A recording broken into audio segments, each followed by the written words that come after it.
उत्तर प्रदेश के Indo Nepal border के समीप श्रावस्ती नाम का एक इलाका है। उस क्षेत्र में योगी आदित्यनाथ जी ने एक कहा सकता है शुरुआत की कि भाई यहाँ पर जो ज़मीन पर अवैध कब्जा किया गया हुआ है उसे वापस लिया जाए, और इसी बिना पर वहाँ पर अतिक्रमण और तरह तरह के आरोपों के तहत कार्रवाई शुरू हुई और लगभग 30 मदरसों को बंद करवा दिया गया, ये कहते हुए कि ये मदरसे अवैध हैं। तरह तरह के आरोप लगाए गए, यहां तक कि बुलडोजर की कार्रवाई हो इस तक के आदेश दे दिए गए थे। लेकिन यह मामला हाईकोर्ट पहुंचा और हाईकोर्ट ने पहले तो इस पूरे मामले पर मदरसों को यह राहत दी कि भैया बुलडोजर की कार्रवाई रोक दो, अभी बुलडोजर न चलाओ। मौलाना महमूद मदनी है, आप जानते हैं, उनका एक संगठन है जमीयत उलमाए हिंद। उस संगठन ने इस पूरे मामले को लेकर के कानूनी कार्रवाई, कानूनी लड़ाई लड़ने की सोची और कानूनी लड़ाई लड़ी गई और अंततः हाईकोर्ट जो है उत्तर प्रदेश की जो हाईकोर्ट है लखनऊ बेंच, उसने एक बड़ा फैसला सुनाया है और ये फैसला यह है कि श्रावस्ती में बंद मदरसे खोले जाएंगे और वहां बच्चे दोबारा तालीम हासिल करेंगे। इस पूरे मामले की जानकारी एक प्रेस रिलीज के जरिए दी गई है। हम उस प्रेस रिलीज को आपके सामने पढ़ना चाहते हैं ताकि आपको पता चल सके कि इस पूरे मामले पर क्या बातें थी और किस तरीके से जमीयत ने इस पूरे मामले में कार्रवाई की और कैसे हाईकोर्ट ने एक बड़ा फैसला सुनाया है। प्रेस रिलीज जो जारी किया गया वो इस तरीके से जमीयत उलमाए हिंद की तरफ से यह जारी किया गया। इलाहाबाद हाईकोर्ट लखनऊ बेंच ने श्रावस्ती के सील मदरसों को खोलने का आदेश दिया है। जमीयत उलमाए हिंद की अर्जी पर बड़ा फैसला, यह मदरसों की हिफाजत के साथ न्याय और संविधान की जीत है, यह बात मौलाना महमूद मदनी ने कही है। नई दिल्ली लखनऊ से यह रिपोर्ट प्रकाशित हुई 21 अगस्त 2025 को। उत्तर प्रदेश सरकार की मदरसा विरोधी कार्रवाई पर अहम फैसला सुनाते हुए आज इलाहाबाद हाईकोर्ट की लखनऊ बेंच ने श्रावस्ती में सरकार द्वारा बंद किए गए 30 दीनी मदरसों को तुरंत खोलने का आदेश दिया है और शैक्षणिक गतिविधियों पर लगी रोक को हटा दी गई है। यह फैसला जस्टिस पंकज भाटिया की बेंच ने मुकदमा संख्या 5521/2025 की पूरी सुनवाई के बाद दिया है। मदरसों की ओर से इस मामले में पैरवी जमीयत उलमाए हिंद के अध्यक्ष मौलाना महमूद मदनी के द्वारा हिदायत पर नियुक्त वकीलों की टीम ने की है, जिनमें सीनियर एडवोकेट जनाब चंद्रा साहब,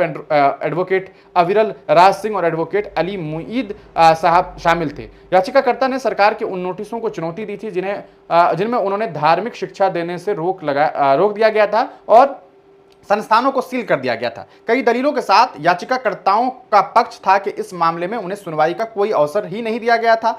इससे पहले 7 जून 2025 को हाईकोर्ट ने इन मदरसों के ध्वस्तीकरण पर रोक लगाते हुए कहा था कि सभी नोटिसों का नंबर एक ही है, जो प्रशासन की लापरवाही को दर्शाता है। श्रावस्ती में मदरसों पर बुलडोजर कार्रवाई और एकतरफा कदमों ने गंभीर चिंता पैदा कर दी थी, जिससे अन्य मदरसे सहम गए थे। ऐसे हालात में जमीयत उलमाए हिंद और मदरसों के जिम्मेदारों के बीच लगातार संपर्क हुआ और अंततः 26 मदरसों की ओर से 25 मई को लखनऊ बेंच में मुकदमा दायर किया गया, जिनमें मदरसा मोइनुल इस्लाम बनाम उत्तर प्रदेश सरकार प्रमुख पक्ष रहा।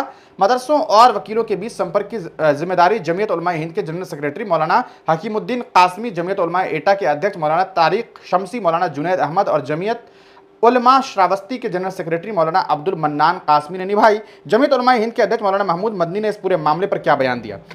जमीयत उलमाए हिंद के अध्यक्ष मौलाना महमूद मदनी ने अदालती फैसले का स्वागत करते हुए कहा कि यह फैसला मदरसों की हिफाजत के साथ न्याय और संविधान की जीत भी है। उन्होंने कहा कि मदरसे देश और मिल्लत दोनों के लिए रीढ़ की हड्डी की तरह है। यह संस्थान गरीब बच्चों को मुफ्त शिक्षा प्रदान करते हैं और उनकी शख्सियत को निखारते हुए उन्हें अच्छा इंसान और जिम्मेदार नागरिक बनाते हैं। उन्होंने कहा कि सरकार का गैर जिम्मेदाराना और बदनीयत पर आधारित कदम किसी भी तरह स्वीकार्य नहीं हो सकता। संविधान ने हमें दीनी शिक्षा का अधिकार दिया है और इस अधिकार को छीनने वाली कोई भी सरकार संविधान विरोधी कही जाएगी। मौलाना मदनी ने इस सफलता पर मदरसों के प्रबंधकों और जमीयत के वकीलों को दिल की गहराइयों से बधाई दी। प्रिय संपादकगण, इस प्रेस विज्ञप्ति को प्रकाशित करने की कृपा करें, ये बातें कही गई है। तो साफ तौर पर आपने इस बात से ये समझ लिया कि किस तरीके से श्रावस्ती में मदरसों को बंद कर दिया गया था, सील कर दिया गया था, लेकिन एक मेहनत के बाद इस तरह से उन मदरसों में दोबारा शैक्षणिक गतिविधि शुरू हो गई है। अब सवाल यह है कि न जाने इस तरह के कई मामला देश में सामने आते रहते हैं और कई बार ऐसा होता है कि उस पर बहुत अच्छे से कार्रवाई नहीं हो पाती, लेकिन अगर आप ठीक ठाक लड़ाई लड़ते हैं तो